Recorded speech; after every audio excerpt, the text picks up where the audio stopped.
फक्त 1 चमचा साखर। आता मी या ठिकाणी 2 चमचे घेतलेले आहे, कारण माझे भांडे जास्त होते म्हणून मी 2 चमचे साखर टाकून ही पेस्ट बनवली। तर एवढे चकित झाले की फक्त ही पेस्ट अलगद हाताने चोळली तर इतकी नव्यापेक्षाही तुम्ही बघू शकताय भांड्याला ही पेस्ट चोळलेली आहे आणि किती चमक आलेली आहे। आणि हा ग्लास आहे तो एकदम जुना आहे आणि हे बाकीचे भांडेही इतकी, आता हा कमंडलू त्याला खूप अशी छोटी छोटी डिझाईन आहे, तोही एकदम क्लीन झालेला आहे। आता हे बघा, हे आधीचे भांडे, हा कमंडलू, हे भांडं, तांब्याचं भांडं, दिवे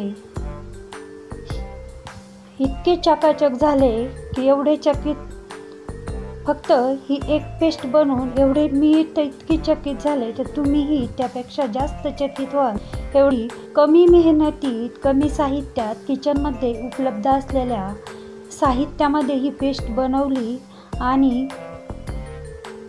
त्याचा एवढा इफेक्ट झाला की नव्या भांड्यापेक्षाही हे तांबे पितळाचे भांडे चमकायला लागले।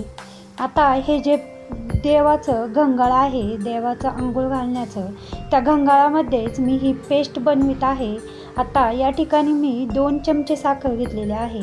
आता भांडे जेवढे असेल त्यावर डिपेंड असतं की किती घ्यायची, आणि साखरेमध्येच 1 वाटी मोजून असं गव्हाचं पीठ टाकलेलं आहे। आता हे ढोबळ मानाने घेतलं तरी चालेल, फक्त हे जे साहित्य आहे ते टाकायचं आहे। आता यामध्ये 1 चमचा मीठ टाकली, एक पाऊण चमचा हळद टाकली, साखर, मीठ, हळद आणि गव्हाचं पीठ आणि 1 चमचा लिंबू सत्व, एक सायट्रिक ॲसिड टाकलेला आहे।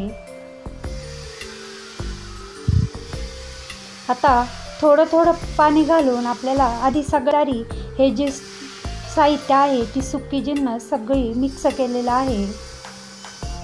फक्त एकदा या पद्धतीने कितीही जुन्यातील भांडे असू द्या किंवा कितीही डिझाईन असू द्या, फक्त न घासता कमी मेहनतीमध्ये कितीही छोटे छोटे भांडे असू किंवा मोठे भांडे असू, ही पेस्ट लावा, एकदम चकाकीत येते या भांड्यांना। आता थोडं थोडं पाणी टाकून याची जास्त घट्टही नाही आणि जास्त पातळही नाही अशी पेस्ट बनवून घेतलेली आहे।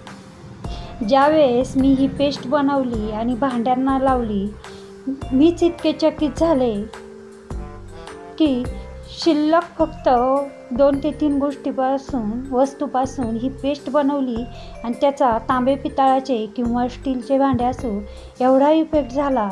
हे बघा, फक्त पेस्ट केली, इतक्यात कालवली, 1च मिनटं झाला की त्या भांडे लगेच चमकायला लागलेले आहे। हे बघा, फक्त लावलेले आहे तर किती चमक येत आहे।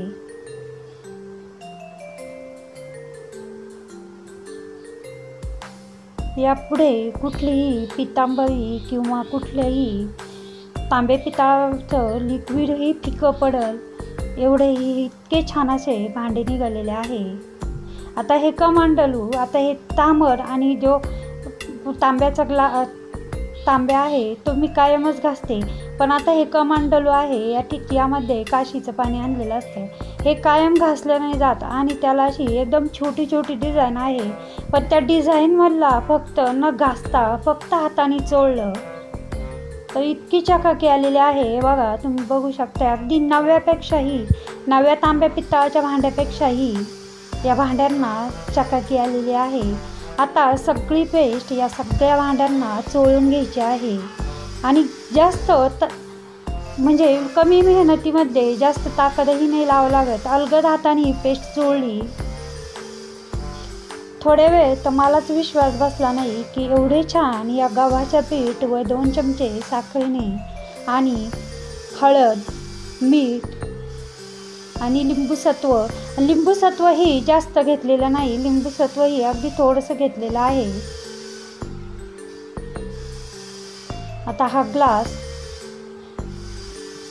तांब्याचे जे भांडे असतात पितळीपेक्षा तांब्याच्या भांड्यांना एकदम छान अशी चमक येते।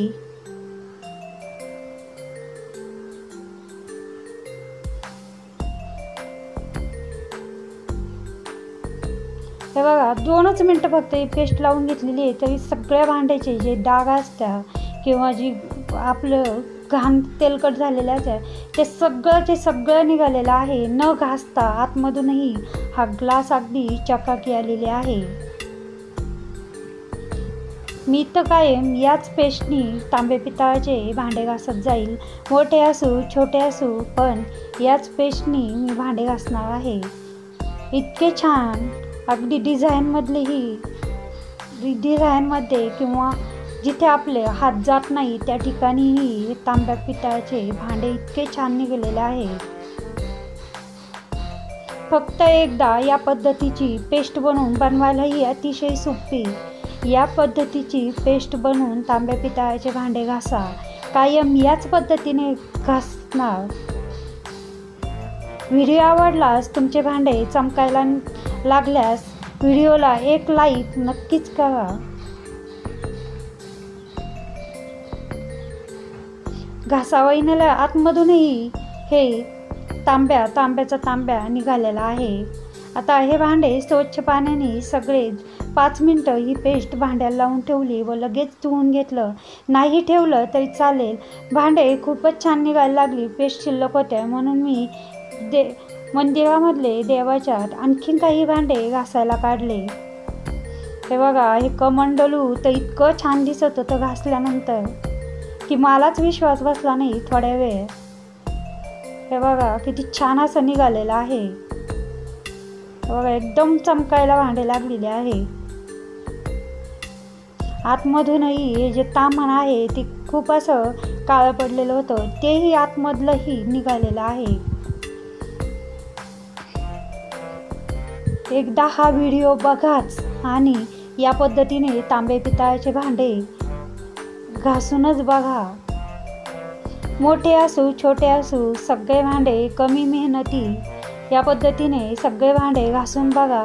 अजून जेवढे भांडे असेल तेवढे भांडे घासण्यासाठी उत्साह वाढन एवढी इफेक्टिव्ह ही पेस्ट आहे. 2 चमचे साखरेची एवढी मोठी कमाल झाली.